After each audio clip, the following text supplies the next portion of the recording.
এখন তো আমাদের যে অবস্থা, যে কয় আয় রে তার সাথে যায় রে, আর লাঠি পিটা। বলেন বলেন বলেন, যে কয় আয় রে তার সাথে যায় রে, আর লাস্টে লাঠি পিটা। নেতারা তো সব ঠিকই থাকে, মার খায় কায়? জনগণ। কে মার খায় বলেন তো দেখি? নেতা বাড়িতে নাকের তেল দিয়ে ঘুমায়, আর আমরা মার খাই সাধারণ জনগণ। এই জন্য আপনাকে আমাকে কোন দলের অনুসরণ করতে হবে, কোন দলকে সাপোর্ট করতে হবে, এখান থেকে আমাদের সিদ্ধান্ত গ্রহণ করতে হবে। যেই দলের মধ্যে আল্লাহর কোরআন থাকবে, যেই দলের রাসূলের আদর্শ থাকবে, যেই দলের মধ্যে সভা মিটিং এর মধ্যে যদি কোরআন তিলাওয়াত দিয়ে কোরআন সভা পরিচালনা করে, সেই দলকে আমরা সাপোর্ট করব। আমার প্রিয় ভাইরা, এটা আপনাকে আমাকে সিদ্ধান্ত গ্রহণ করতে হবে। এখন একটি শব্দ গোটা বাংলাদেশের মধ্যে শোনা যাচ্ছে, প্রতিটা মানুষের কর্ণে শহরে একটি শব্দ আসতেছে, আগামীর দিন হচ্ছে কোরআনওয়ালাদের বাংলাদেশ। কথা বলেন ঠিক কিনা? সবাই যেন একটি কথা বলতেছে, সে বাকি রইল না আমার প্রিয় ভাইয়েরা। মানে এই যুদ্ধের মধ্যে এই তিনজন সেনাপতি মারা যাবে। সকলে বলি সুবহানাল্লাহ। আল্লাহর নবী, বিশ্ব নবী জনাবে মুহাম্মদ রাসূলুল্লাহ সাল্লাল্লাহু আলাইহি ওয়াসাল্লাম বলল, ও যায়েদ, তুমি বাসায় সালাম দিয়ে তোমার মায়ের কাছে, তোমার বাবার কাছে বিদায় নিয়ে নাও। আমার প্রিয় ভাইয়েরা, এবারে জাফর বিন আবি তালেব তাকে একই কথা বলা হলো, ও জাফর, তুমি বাসায় চলে যাও, বাড়িতে সালাম দিয়ে সন্তান যারা আছে, স্ত্রী যারা আছে, তাদের কাছ থেকে বিদায় নিয়ে চলে আসো।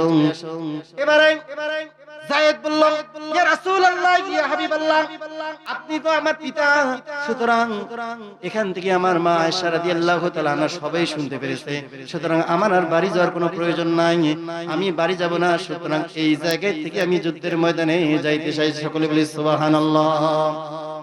আল্লাহ তাআলা পবিত্র কোরআনুল কারীমের মধ্যে জানিয়ে দিল, ইন্নাল্লাহা আশতারা মিনাল মুমিনিনা আনফুসাহুম ওয়া আমওয়ালাহুম বিআন্না লাহুমুল জান্নাহ। সকলে বলছি আল্লাহু আকবার। আমার প্রিয় ভাইয়েরা, আল্লাহ তাআলা বলল, যারা মুমিন হবে আমি আল্লাহ রাব্বুল আলামিন এদের জান এবং মালকে আমি আল্লাহ তাআলা ক্রয় করে নিয়েছি। আমার প্রিয় ভাইয়েরা, যায়েদ বলল, ইয়া রাসূলুল্লাহ, ইয়া হাবিবাল্লাহ, আমার বাসায় যাওয়ার কোনো প্রয়োজন নাই। জাফর বিন আবি তালিবকে বলা হলো, ও জাফর, তোমার সন্তান আছে, তোমার স্ত্রী আছে, তুমি বাসায় চলে যাও। জাফর বিন আবি তালিব যে স্ত্রীকে সালাম দিল, সালাম দিয়ে বলল, ওগো আমার প্রাণের প্রিয় বিবি, আল্লাহর নবী, বিশ্ব নবী জনাবে মুহাম্মদ রাসূলুল্লাহ সাল্লাল্লাহু আলাইহি সাল্লাম আমাকে যুদ্ধের সেনাপতি বানাইছে। ও আমার প্রাণ প্রিয় বিবি, তোমার সাথে দীর্ঘদিন ঘর সংসার করেছি, তেমন কিছু তোমাকে দিতে পারি নাই, তোমার মন জোগাইতে পারি নাই। আমি যদি তোমাকে এই আমার সংসার জীবনে যদি তোমাকে কোনো ব্যথা দিয়ে থাকি, আল্লাহর রাস্তে তুমি আমাকে মাফ করে দাও। এবারে জাফর বিন আবু তালিবের স্ত্রী আল্লাহ তাআলার কাছে দুহাত তুলে ফরিয়াদ করল, আল্লাহর নবী, বিশ্ব নবী জনাবে মুহাম্মদ রাসূলুল্লাহ সাল্লাল্লাহু আলাইহি সাল্লাম যেহেতু তাকে সেনাপতি বানাইছে, তাকে আর ফেরা যাবে না। সুতরাং আমার স্বামী জাফর বিন আবু তালিবকে তুমি গাজী করে আমার বাসার মধ্যে ফিরিয়ে দাও। এই কথা শোনার সাথে সাথে জাফর বিন আবু তালিব যে তরোয়ালটা ছিল, তরোয়ালের উল্টা পিঠ দিয়ে স্ত্রীর হাতে একটু আঘাত করলো, মৃদু আঘাত করলো। স্ত্রীকে বলল, আমার প্রাণ প্রিয় বিবি, তুমি তো জানো না যুদ্ধের ময়দানে সেনাপতি হয় দুইজন। যেই জায়গার মধ্যে আল্লাহর নবী, বিশ্ব নবী জনাবে মুহাম্মদ রাসূলুল্লাহ তিনজন সেনাপতি নিযুক্ত করেছে, তার মানে আমরা যুদ্ধের ময়দান থেকে আমরা আর ফিরতে পারবো না, তার মানে আমরা ওখানে শাহাদাত বরণ করে নেব। সকলে বলি সুবহানাল্লাহ। ইমানের পথে অবিচল থেকে আমার মরণ যেন হয়। এরকম আমরা তামান্না করতে পারি কিনা? ইমানের পথে অবিচল থেকে আমার মরণ যেন হয়। তোমারই কাছে করুণা আমার মহামহিম দয়াময়, ইমানের পথে অবিচল রেখে আমার মরণ যেন হয়। সকলে বলি মারহাবা। জাফর বিন আবু তালিব আর স্ত্রীকে বলল, ও প্রাণের প্রিয় বিবি স্ত্রী, ঘর সংসার করেছি দীর্ঘদিন, তোমার সাথে আমার মনোমালিন্য হতে পারে, ঝগড়াঝাটি লাগতে পারে, আল্লাহর হস্তে তুমি আমাকে মাফ করে দাও, কারণ এই যুদ্ধ থেকে আমরা কখনো বেঁচে ফিরতে পারি না, নিশ্চিত আমার এই জায়গার মধ্যে শাহাদাত হয়ে যাবে। আমার প্রিয় ভাইয়েরা, এই কথা শোনার সাথে সাথে তার যে সন্তানগুলো ছিল, বাবা বলে হাউমাউ করে কান্না শুরু করে দিল। একদিকে সন্তানগুলো কান্না শুরু করে দিল, আর একদিকে বিবি কান্না শুরু করে দিল। বাচ্চাগুলো মাটিতে গড়াগড়ি করে কান্না করতেছে, বাবা তুমি কোথায় যাচ্ছ? তুমি যুদ্ধের ময়দানে যাও না, আল্লাহর নবী যেখানে আমাকে সেনাপতি বানাইছে, এই না কথাটা কোনো মুখ দিয়ে আমি শুনতে চাই না। ও প্রাণ প্রিয় বিবি, আমি যেই রাস্তায় শহীদ হতে যাচ্ছি, আমার যে সন্তানগুলো আছে, এই সন্তানগুলোকে তুমি সেই রাস্তায় চালাবে। সকলে বলে সুবহানাল্লাহ। আপনি আমি যদি জানতাম যে আমাকে আজকে পুলিশ অ্যারেস্ট করবে, এর কারণটা কি? যে কোরআনে হক কথা বলার কারণে আমাকে পুলিশ অ্যারেস্ট করবে, আপনি আমি তো বলতাম যে স্ত্রী বা আমার প্রাণ প্রিয় বিবি, আমি চলে গেলাম, সন্তানগুলোকে ভালো করে রেখো, স্কুলে পড়াও, মাদ্রাসায় পড়াই না। কথা বলেন ঠিক কিনা? হে মুসলমান, কথা বলেন ঠিক কিনা? কারণ ওদের ছিল ইমানের যে জজবা, ইমানের যে চাহিদা, আমার প্রিয় ভাইয়েরা, সেই রকম ইমান কিন্তু আমাদের নাই। আজকে মুসলমানদের ইমানটা দুর্বল হওয়ার কারণে ভারত কিভাবে মুসলমানকে হুমকি দিতে পারে, এই গোটা বিশ্বের মধ্যে বাংলাদেশ থেকে শুরু করে গোটা বিশ্বের মধ্যে মুসলমানের সংখ্যা হচ্ছে 200 কোটি। কত কোটি বলেন তো দেখি? 200 কোটি মুসলমান। হিন্দুর সংখ্যা হচ্ছে 1 কোটি না, হিন্দুর সংখ্যা হচ্ছে, হিন্দুর সংখ্যা যেটা হচ্ছে 30 কোটি। হিন্দুর সংখ্যা কত কোটি? 30 কোটি 50 লক্ষ হিন্দুর সংখ্যা। আর পক্ষান্তরে হচ্ছে মুসলমানের সংখ্যা হচ্ছে 200 কোটি। আমার প্রিয় ভাইরা, কোথায় 200 কোটি আর কোথায় হচ্ছে 30 কোটি? আমার প্রিয় ভাইরা, এরা কি বার্তা দিতে চায়? আমরা তো বলি গোটা বাংলাদেশ থেকে শুরু করে নিয়ে গোটা পৃথিবীর মুসলমানগুলো যদি একসাথে ঐক্যবদ্ধ হয়, 200 কোটি মুসলমান যদি একবার শুধু বলে, আমার তো মনে হয় তুমি নরেন্দ্র মোদী কি বাংলাদেশে হুমকি দাও, বাংলাদেশ থেকে শুরু করে সমস্ত তাওহীদি জনতা যদি একবার থুতু নিক্ষেপ করে, তোমার মতো নরেন্দ্র মোদী ওই ইন্ডিয়ার মধ্যেও থাকতে পারবে না। কথা বলেন ঠিক কিনা? কারণ আল্লাহ রাব্বুল আলামিন আপনার আমার গার্জিয়ান। তুমি আমাদেরকে কি ভয় দেখাও? কোনো ভয়ের কারণ আছে? এই মুসলমান ভয়ের কারণ আছে? এই তো কিছুদিন হয়ে গেল সে আমাদেরকে বন্যায় ভাসাতে চেয়েছিল, কিন্তু আল্লাহ তাআলা বলল আমি রক্ষা করব। রক্ষা করার মালিকটাকে বলেন তো কে? আল্লাহ তাআলা বললেন তাবারাকাল্লাযী বিয়াদিহিল মুলকু ওয়া হুয়া আলা কুল্লি শাইইন কাদির। সকলে বলছি আল্লাহু আকবার। আল্লাহ তাআলা বললেন গোটা পৃথিবীর রাজত্ব তো আমার হাতের মুঠোয়, আর ওই তুমি নরেন্দ্র মোদী আর নরেন্দ্র মোদী বাংলাদেশের মানুষকে হুমকি দাও, কিন্তু সাবধান হয়ে যাও, তুমি যদি যুদ্ধের জন্য প্রস্তুতি নাও, বাংলাদেশের মুসলমানগুলো এরা একটি অস্ত্র নিয়ে প্রস্তুতি আছে। কি নিয়ে বলেন তো দেখি? বাংলাদেশের মুসলমান একটা জিনিস নিয়ে, যে জিনিসটার দাম হচ্ছে মাত্র 2 টাকা। বলেন তো কয় টাকা? 2 টাকার কোনো মূল্য আছে না। পক্ষান্তরে নরেন্দ্র মোদী হাজার হাজার সৈন্য সীমান্তের মধ্যে তারা কিন্তু প্রস্তুত করতেছে, কামানগুলো নিয়ে আসতেছে, মেশিন গানগুলো নিয়ে আসতেছে। আমরা তো বলবো, ও নরেন্দ্র মোদী তুমি তোমার সৈন্যগুলোকে রেডি করো, আর আমরা বাংলাদেশের মুসলমান শুধু 2 টাকা দিয়ে একটি বিলেট নিয়ে আমরা তোমাকে খাতনা করার জন্য সমস্ত বাংলার মুসলমান রেডি হয়ে আছে। কথা বলেন ঠিক কিনা? হচ্ছে সিংহের জাতি আমাদের শরীরের মধ্যে, আমরা তো উমরের রক্ত আমাদের শরীরের মধ্যে বইতেছে। আমার প্রিয় ভাইয়েরা, আপনার শরীরের মধ্যে, আমার শরীরের মধ্যে জাফর বিন আবু তালিবের রক্ত বইতেছে, আপনার শরীরের মধ্যে আম্মার বিন ওমরের রক্ত বইতেছে। ওরা আমাদের হুমকি দেখাতে চায়, আমরা কোনো হুমকি দামকে ভয় পাই না, আমরা শুধুমাত্র একমাত্র আমার আল্লাহকে ভয় পাই। কথা বলেন ঠিক কিনা? আমার প্রিয় ভাইয়েরা, প্রশ্ন কয়টা রেখেছিলাম বলেন তো দেখি? 5টি প্রশ্ন। আমার প্রিয় ভাইরা, জাফর বিন আবু তালেব তার স্ত্রীকে বলল, প্রাণের প্রিয় বিবি আমাকে বিদায় দিয়ে দাও।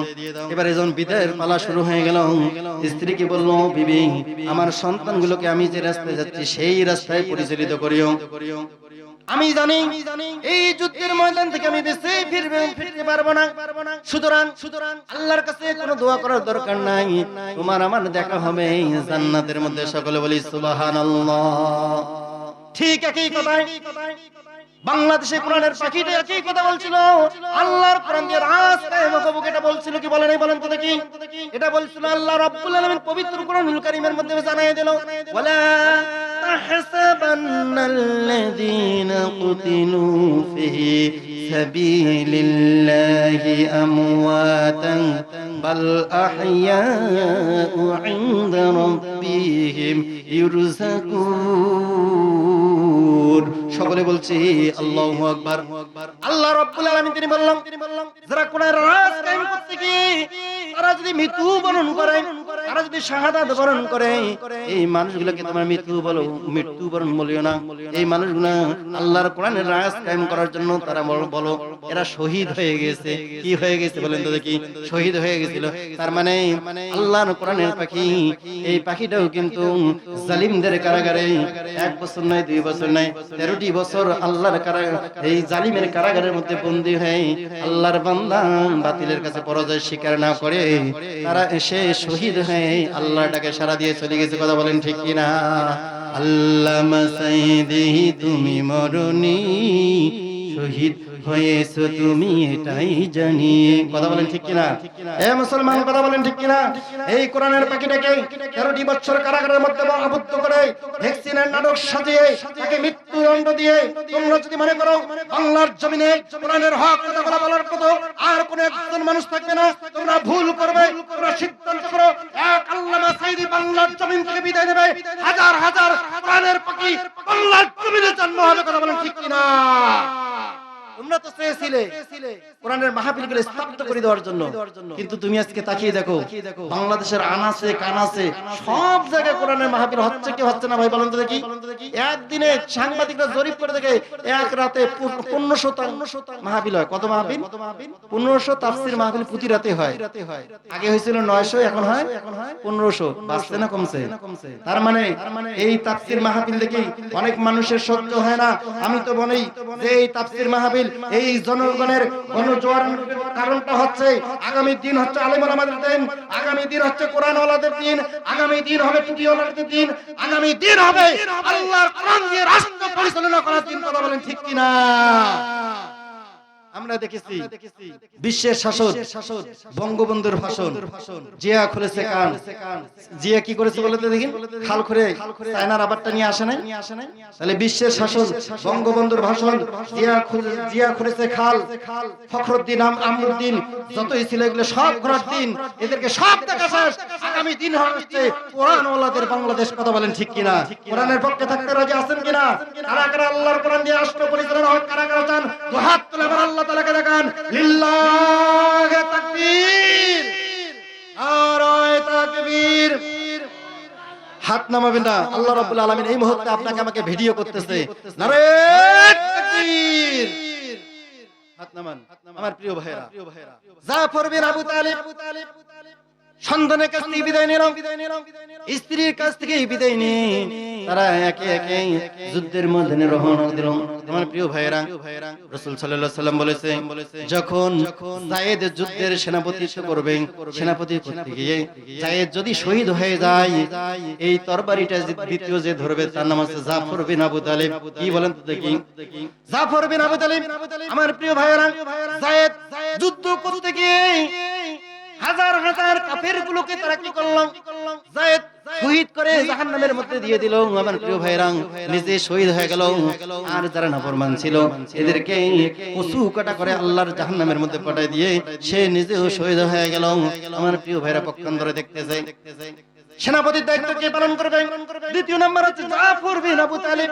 সে তরবারি নিল, তরবারি নিয়ে যুদ্ধ করতে করতে সামনে অগ্রসর হচ্ছে, আর এই কাফেরগুলোকে কচুকাটা করে দিয়ে জাহান্নামের মধ্যে পাঠিয়ে দিচ্ছে। পক্ষান্তরে এমন অবস্থা হয়ে গেল, জাফরকে 1000 2000 নয় কয়েক হাজার সৈন্য এসে ঘিরে ফেলছে। আমার প্রিয় ভাইয়েরা, জাফর বিন আবু তালিবকে 10,000 সৈন্য এসে ঘিরে ফেললো। একটি মানুষ আর 10,000 সৈন্য যদি ঘিরে নেয়, আর কি আর বাঁচার কোনো বুদ্ধি আছে? আমার প্রিয় ভাইরা, জাফর বিন আবু তালিবের পা গুলো কেটে ফেলা হলো। কি হলো বলেন তো দেখি? পা গুলো কেটে ফেলা হলো। এবারে পা দুইটা বিচ্ছিন্ন করে দেওয়া হলো, দুইটা হাত কেটে দেওয়া হলো। কাফেররা বলেছিল জাফর বিন আবু তালিব আর বেঁচে নাই, সুতরাং এখান থেকে আমরা চলে যাই। আমার প্রিয় ভাইরা, সাহাবারা বলল, দেখি কি অবস্থা হয়ে গেল। জাফর বিন আবু তালিব শহীদ হয়ে গেছে, লাশটা আমরা নিয়ে আসি। হাতগুলো বিচ্ছিন্ন করে দিল, পাগুলো কেটে ফেললো। আমার প্রিয় ভাইরা, জাফর বিন আবু তালিব সে কি করলো, দুইটা কাটা হাত দিয়ে কালিমার পতাকা জড়িয়ে ধরে বুকের মধ্যে ধরে, কালিমার পতাকা মাটিতে ফেলতে দেয় নাই। এই কালিমার পতাকা দুই হাত কাটা হাত দিয়ে ধরে বুকের মধ্যে আঁকড়িয়ে ধরে সে তাকিয়ে দিল। এবারে যত সাহাবা পিছনে ছিল, কি রে কালিমার পতাকা কে উত্তোলন করলো? এক পা দুই পা করে সামনে যত অগ্রসর হয়ে যায়, দেখে জাফর বিন আবু তালিব তার দুইটা হাত কাটা, দুইটা পা কাটা, সে মুখে একটু নিঃশ্বাস নিচ্ছে। আমার প্রিয় ভাইরা, এই দুইটা কাটা হাত কালিমার পতাকা ধরে দাঁড়িয়ে আছে আর মুখে মুখে বলতেছে, ও আল্লাহর নবী সাহাবীরা, ও বিশ্ব নবী সাহাবীরা, আল্লাহর নবীকে এই মেসেজটা দিয়ে দিবেন, আমি জাফর বিন আবু তালিব বাতিলের কাছে কখনো পরাজয় স্বীকার করি নাই, আমি কালিমার পতাকা উত্তোলন করে ধরে রেখেছি। আল্লাহর নবীকে বলবে যে আমি কালিমার পতাকা মাটিতে ফেলাই দেইনি। সকলে বলি সুবহানাল্লাহ। এরাই তো ছিল মুজাহিদ। কি ছিল বলেন তো দেখি?